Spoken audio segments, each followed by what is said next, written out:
Picture this. You're standing in that slow-moving TSA security line.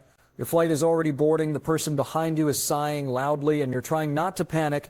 Then, out of nowhere, a TSA officer pulls your bag off the conveyor belt. They place it in that bright orange additional screening bin, and your stomach drops, because instantly, your brain goes into overdrive.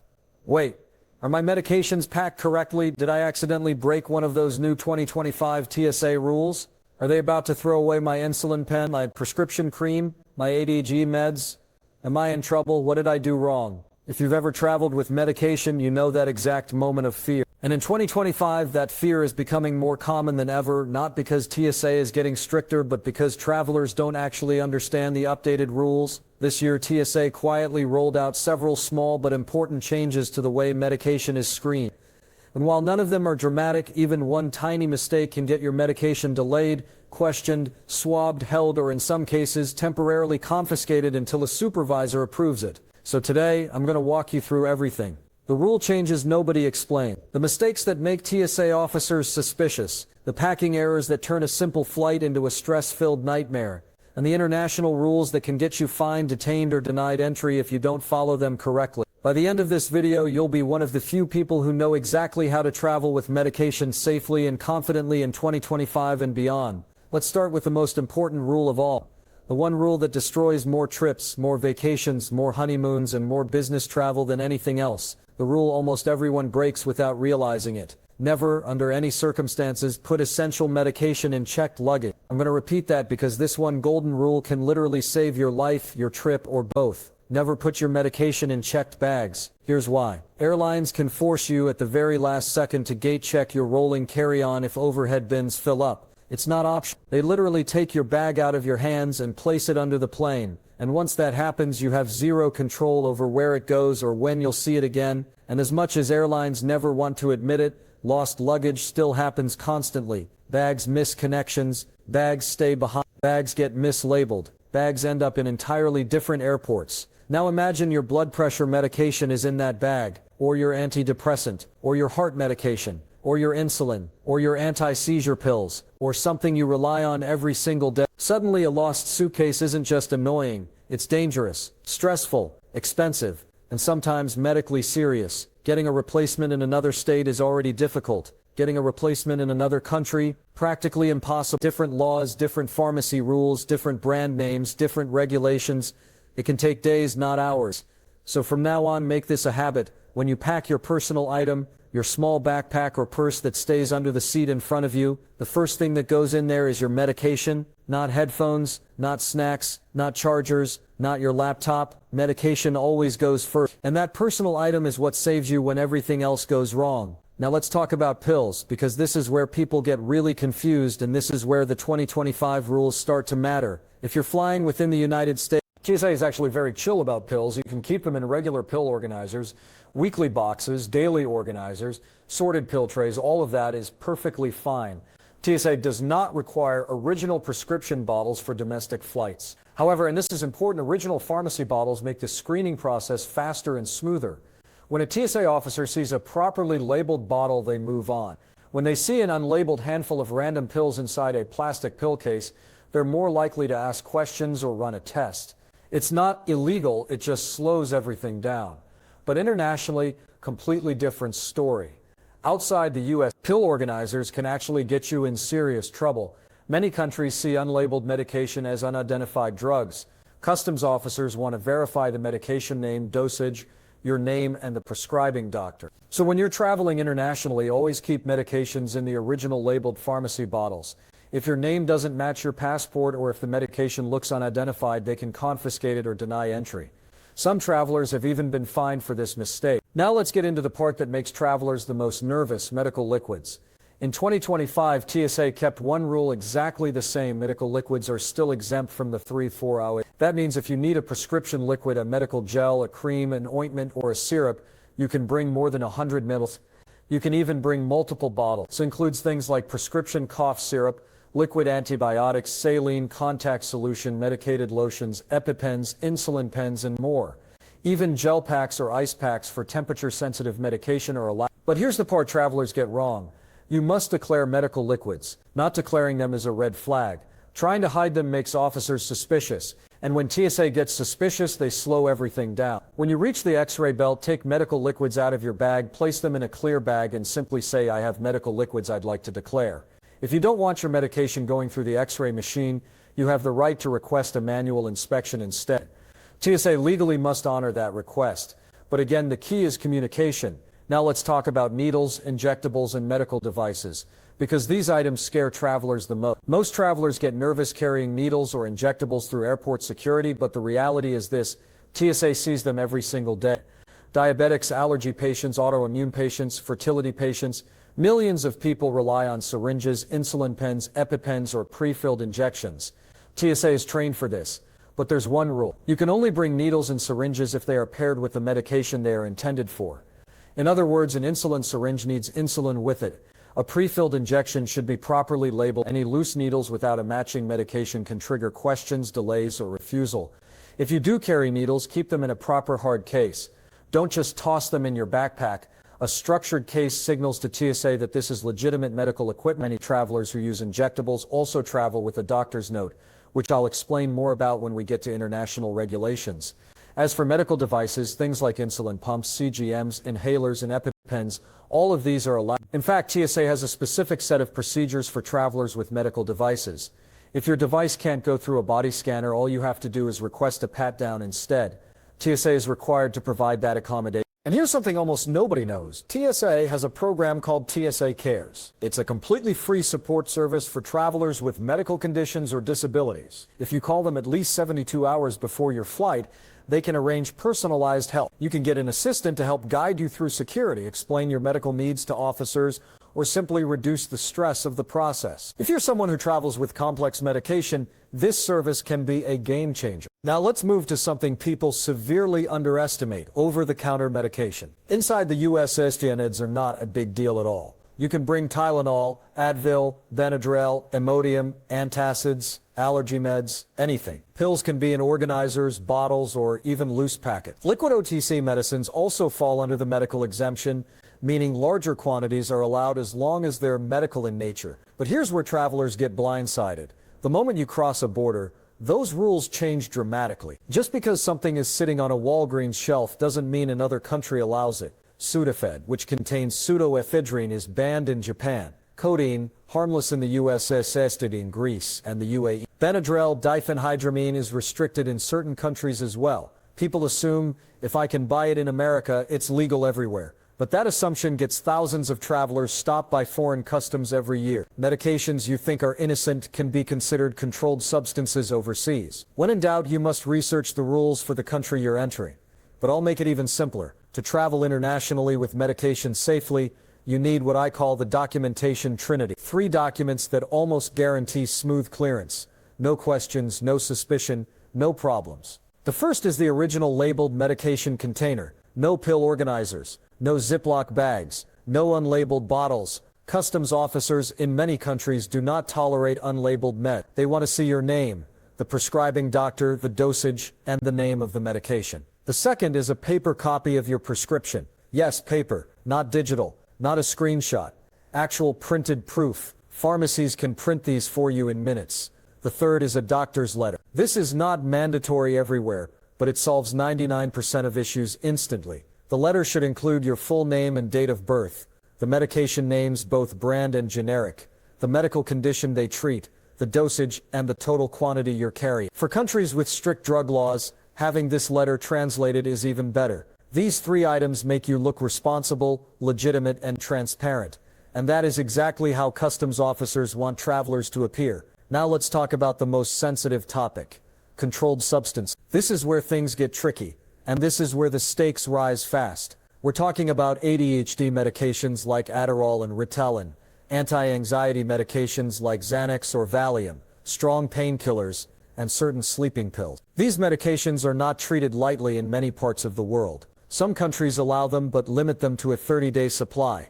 Others require a special permit issued by the embassy, and some countries outright ban them completely. A medication that's normal to you could be classified as narcotic, addictive, or highly restricted somewhere else. To travel safely with controlled substances, you must check not only your destination country's rules, but also the rules of any country you're connecting through, even if you never leave the airport. Yes, you can get in trouble during a layover. There is an INCB database that can give you a general idea, but embassies often have more accurate information.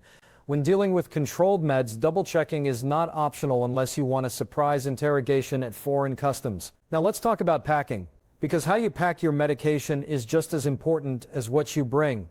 The smartest thing you can do is create a dedicated medical travel kit. A clear bag, not opaque, containing all of your medications, all your liquid medical items, copies of your prescriptions, and your doctor's letter.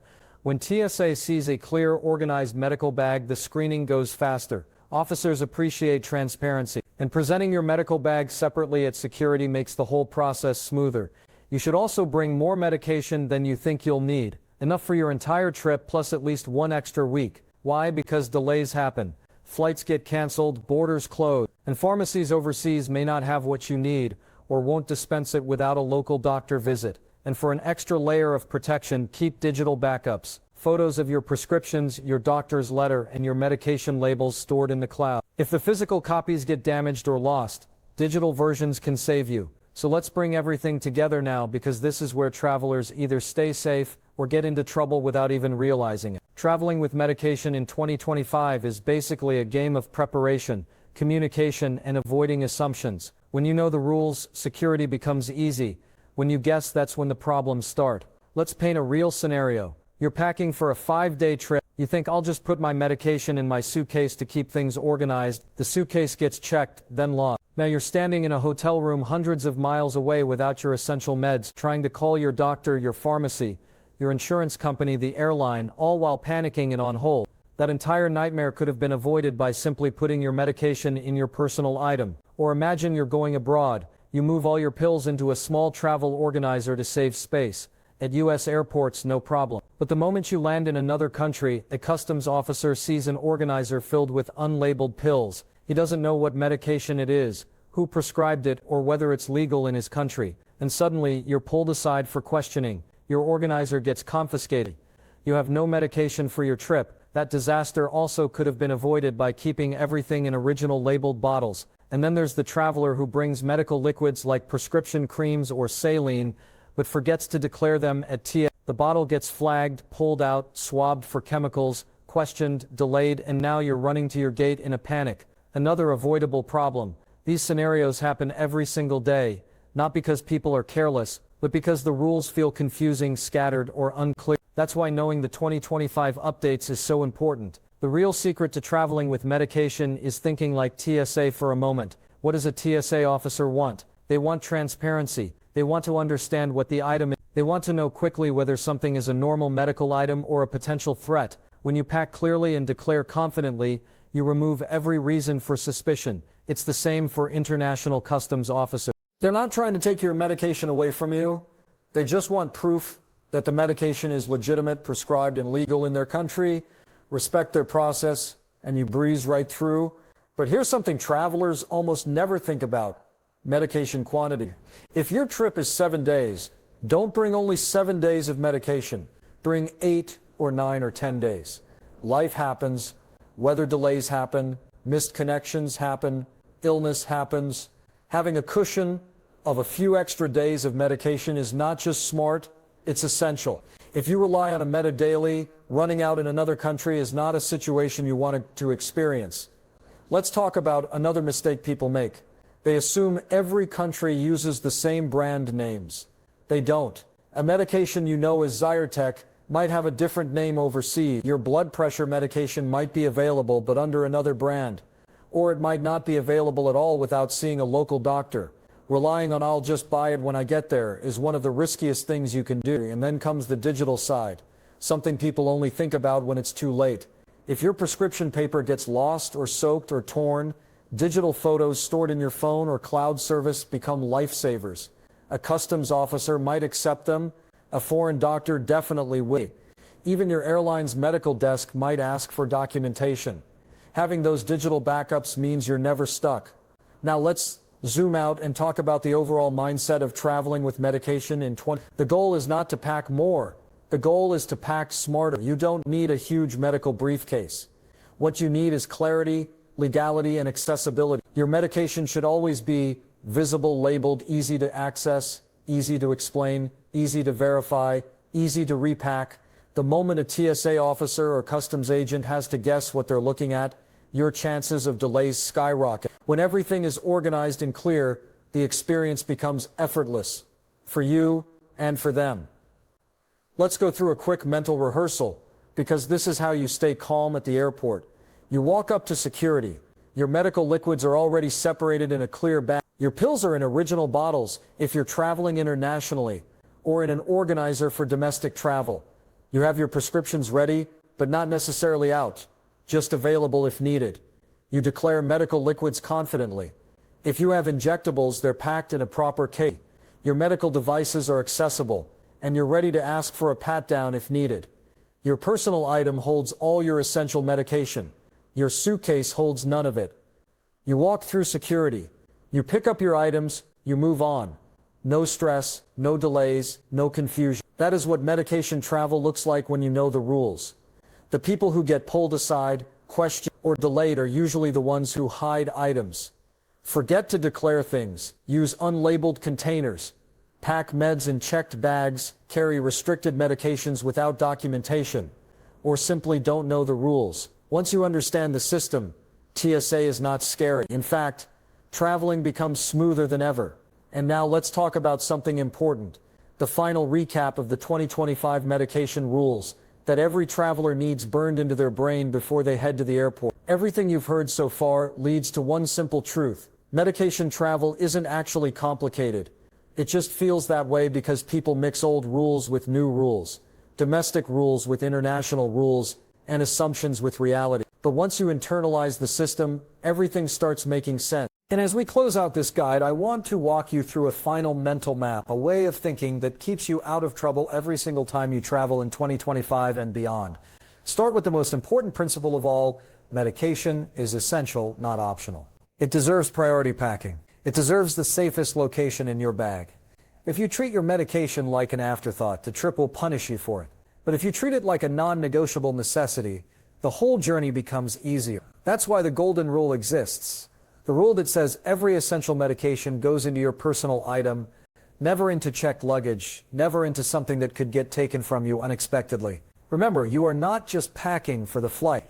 You're packing for every unpredictable thing that might happen between point A and point B. Gate checks, lost bags, delays, reroutes, emergencies. And your personal item is the only thing you truly control from the moment you enter the airport until the moment you leave the destination. That's why every essential medication must live there, not in a suitcase, not in a rolling bag that might get taken, but right there under the seat in front of you. From there, think about clarity. Think about how your medication looks to someone who has never seen it before. To a TSA officer, a customs agent, or a foreign official, your medication is only as legitimate as it appears. Labeled bottles look legitimate. Prescriptions look legitimate. Doctors' letters look legitimate. Clean organization looks legitimate. Unlabeled pills, messy containers, random plastic bags.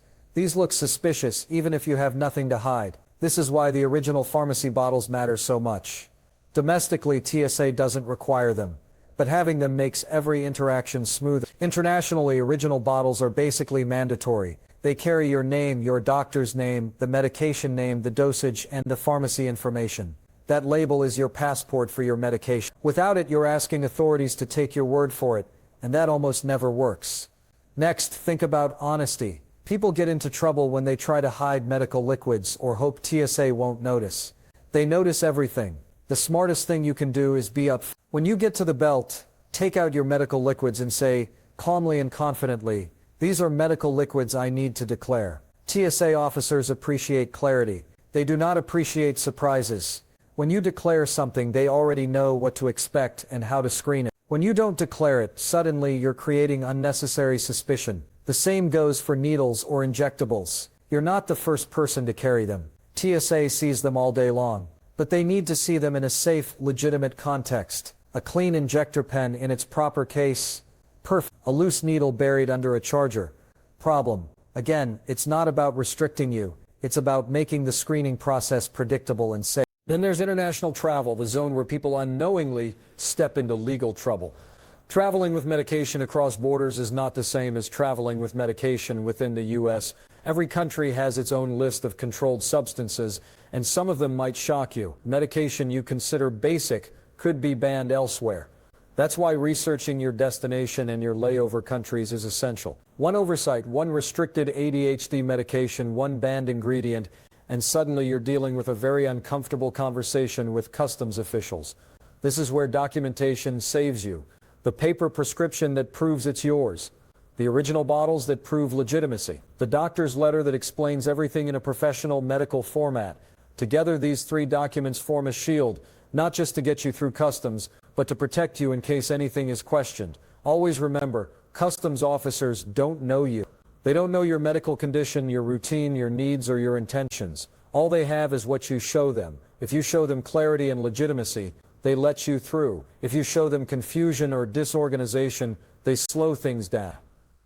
And if you show them something that looks questionable, things escalate quickly. Now let's talk about controlled substances one more time, because this is the area most travelers underestimate. ADHD medication, anti-anxiety medication, pain medication, certain sleep aids. These drugs move through the world under strict control. Many travelers learn this the hard way. You cannot assume these medications are allowed everywhere.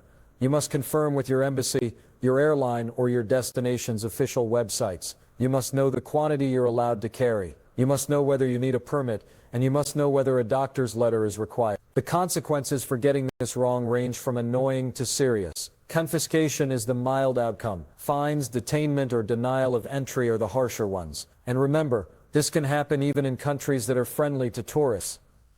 Medication laws don't bend just because you're visiting. As we wrap this up, think about what smooth travel means in real life. It means walking through security without a bump. It means landing in another country without a surprise. It means your medication stays where it needs to be, safe, accessible, intact, and legitimate. It means no panic, no rushing, no arguments, no begging a foreign doctor for help, no emergency pharmacy visits, no explaining medication names in a language you don't speak. Smooth travel is not luck. It's preparation. In 2025, the rules didn't become harder, they became clearer. The TSA medication changes simply highlight what should have always been common sense. Keep your medication with you, label it properly, declare it when needed, research before flying internationally, carry documentation, and pack in a way that shows responsibility.